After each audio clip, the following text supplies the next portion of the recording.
Of all kids autistic by 2025, it's only a decade from now. It's astonishing. How did you come to that statistic? Well, first of all, I've been misquoted because actually I said half of all children born, and that's an important difference in 2025. The CDC data are on 12-year-olds. People don't realize that. Kids who are 12 years old today. So when you look at 2014, you're looking at 2001 in utero. So we want to look at the situation in 2001. Since then, things have gotten a lot worse in all the vectors in the ways that I've identified. The toxic chemicals that I have identified are connected to autism. And of course, the one I've really singled in on is glyphosate. I think it's the single most prominent chemical that's responsible for the epidemic.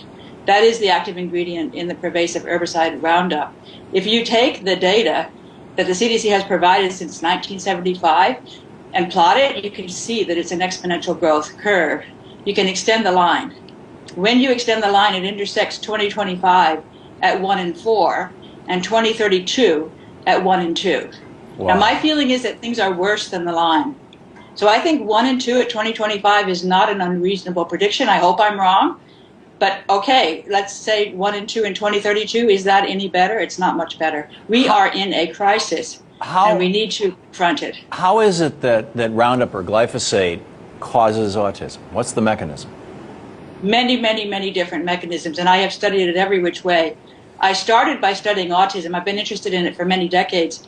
I got really serious about studying it 8 years ago because I saw that most of the research funds were going into genetics, which I thought was very misguided. And I started systematically examining all the chemicals that were going up in the environment. I didn't discover glyphosate until 6 years later because, like everybody else, I believed it was non-toxic. But once I heard a talk by Don Huber, Professor Don Huber, who's a professor emeritus from Purdue University, he gave a 2-hour lecture. I attended it. Everything he said fit with everything I knew about autism. I walked away from that lecture absolutely convinced that I had my answer. And I went home and I just read every paper I could find on glyphosate. And since then, I have devoted my research to glyphosate. Now, it is very clear to me. You know, Monsanto says, or the people who defend glyphosate, let's say more generically, say that the reason why this herbicide, it's not an insecticide, it doesn't kill bugs, it doesn't kill animals, it kills plants, an herbicide. Right. That the reason this herbicide is safe and therefore we can have it in, massively in our food supply is because it interrupts a metabolic pathway that plants have, but that humans, animals, mammals don't have. That's what they say.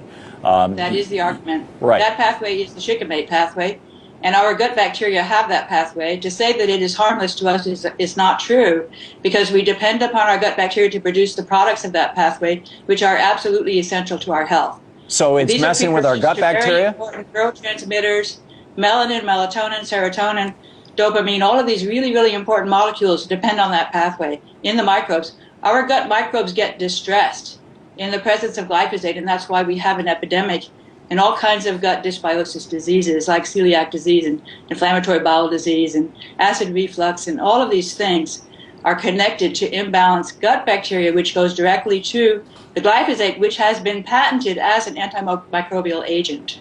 It kills microbes, it kills plants, all microbes, except for those few plants that have been engineered to be Roundup ready through the insertion of a GMO insertion of a bacterial gene.